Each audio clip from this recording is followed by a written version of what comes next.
mga kalingap. Ayan, nandito po tayo ngayon. Ayan, kasama ko po yung aking bayaw. Ayan. Ayan po. Ang pamimigay natin, meron pa.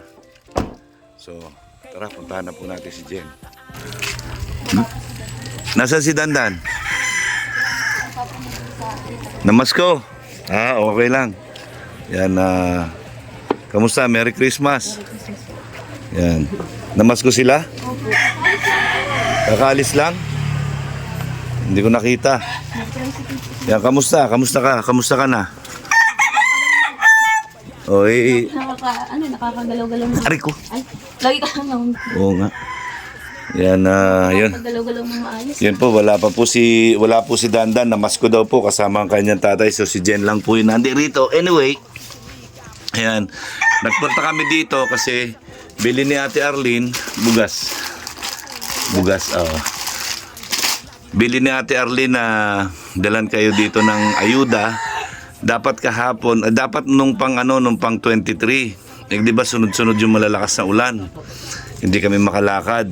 So tapos nung 24, ayan, umagas doon kami sa may bandang Panganiban. Sabi ko hindi na natin madadaanan, nag-message ka sa akin. Hindi na ako sumagot.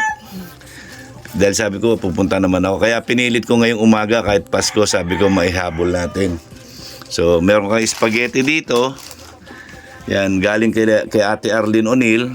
Yan, at sa mga tumulong sa akin na sumuporta sa akin para sa pang Christmas yan. Kahit na may bigas ka pa, pero ito pa rin yan. Kasama yan, package yan.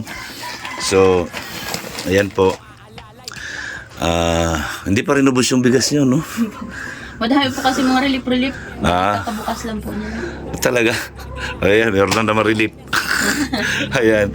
So, yan. Kamusta naman yung pakiramdam mo ngayon? Kamusta si Dandan? Si Dandan po, ayos na po siya. Malikot na po ulit. Malikot na ulit. Ikaw? Ako po, nagpapahinga pa po. Sabi po ng doktor, bawal pa pong pagod masyado. Hindi, kasi mababa potassium mo eh. Hindi, ano sabi doon, nagpa-check up ka na? Yung pong wala po sila sa electrolyte. Oo. Yung pagpupunta ko po doon sa emergency. Oo. Tapos niresitahan naman po ako mga multivitamins. Okay naman. Okay naman. Tuloy-tuloy mo lang yun. Tapos sinasabayan ko nilang ng mga kasi sa pagkain naman daw po nakukuha yun. Yung potassium. Yung yung saging, Opo. saba. Yun ang malakas, yung hilaw na saba. Saka yung buko po. Ang buko. Yung hindi hilaw na saging na saba, yung hinog pero yung hindi mo na siya iluluto. Yan, parang yung saging na lakatan, ganyan. Yan. Pag umiinom nga po ako ng buko, nahihilo ko eh. Bakit? Siguro umi-epekto po. Ganun ba yun? Hindi ko alam. Hindi pa po bumaba yung potassium. Ayan. Yan nga ako na nalulungkot nga ako, sabi ko hindi ko kagad kayo napuntahan. So kaya ngayon sabi ko dali-dali. Akala ko kasi aabot ako kahapon. Nung natapos kami sa Panganiban, alas 5 pasado na. Hindi pa kami nanananghalian. Alas 5 na. So nung nakakumain kami, kasama na hapunan. Di nakatipid ako. Kaya lang sumakit naman yung ulo ko dahil nga nalipasan na ako ng gutom. Yan, at para akong tinrangkaso. O kita mo ngayon, iba yung boses ko. So, ayan ang ko lang makatulong. Kamusta naman? Buti meron kang pinanggastos doon sa doon sa pagpapacheck up mo. Yung nga pong nabonus po ng asawa ko, naubos. Oh? Dahil doon sa gamot at sa check up po. Nagbonus? May bonus naman po sila. Okay. Nasaktuhan po na ginamit namin sa emergency. Tapos binili po namin ng gamot ko. Ngayon, Lima po kasi lima yung reseta na gamot ko. sana maraming mapamaskuhan si Dandan. Ayan. Saan sila nagpunta? Dito lang sa mga Doon po ninong-ninong. Yung ninong-ninang niya po. Kanina po pumunta na po dito. Tapos doon po sa dita ko sa may tabing dagat.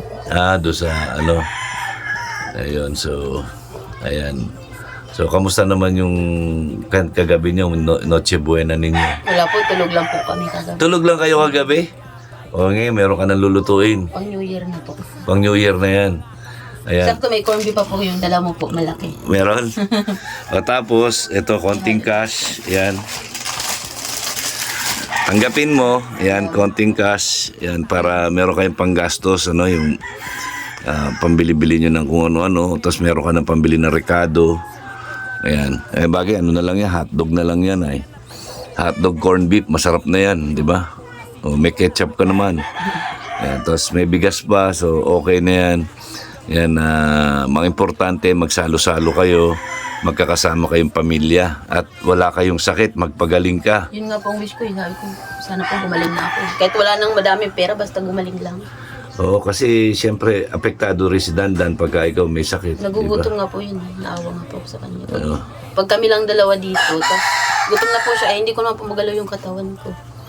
Hindi naman ako makahingi ng tulong kasi hindi nga po ako makagalaw. Kaya kailangan, kung may kakilala yung asawa mo, kamag-anak na may mga puno ng saging na saba, mas maganda yung kahit isa-isang piling lang. Tapos araw-araw, kain ka lang nun araw-araw. Yung hinog, Opo. tapos yun yung papapakin mo.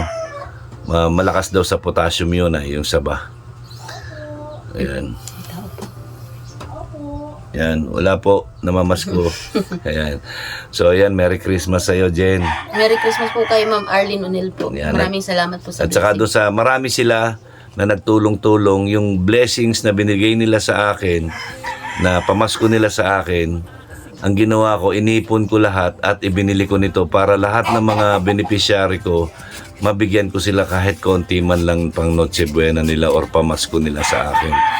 So, nagpapasalamat din ako at marami pa rin nakasuporta sa akin. Yan, nakaipon ako ng bigas at spaghetti. Salamat din sa mga sumusuporta sa akin na nagtitiwala sa pagcha-charity ko. Hindi ko matatawaran o walang hanggang pasasalamat ang ko sa kanila. So, eto ako ngayon, nandito ako sa iyo. Kahit wala si Dandan, alam naman natin Pasko ngayon. Kaya sana marami siyang mapamaskuhan. Ayan, 'di ba? Ayan, so maraming salamat sa iyo, Jen. Merry Christmas ulit ha. Pagpasensyahan mo na yung munting regalo ko sa inyo. Malaking tulong na po ito ko. Salamat po. Merry Sige. Christmas po sa inyo lahat. Merry Christmas din sa iyo. God bless.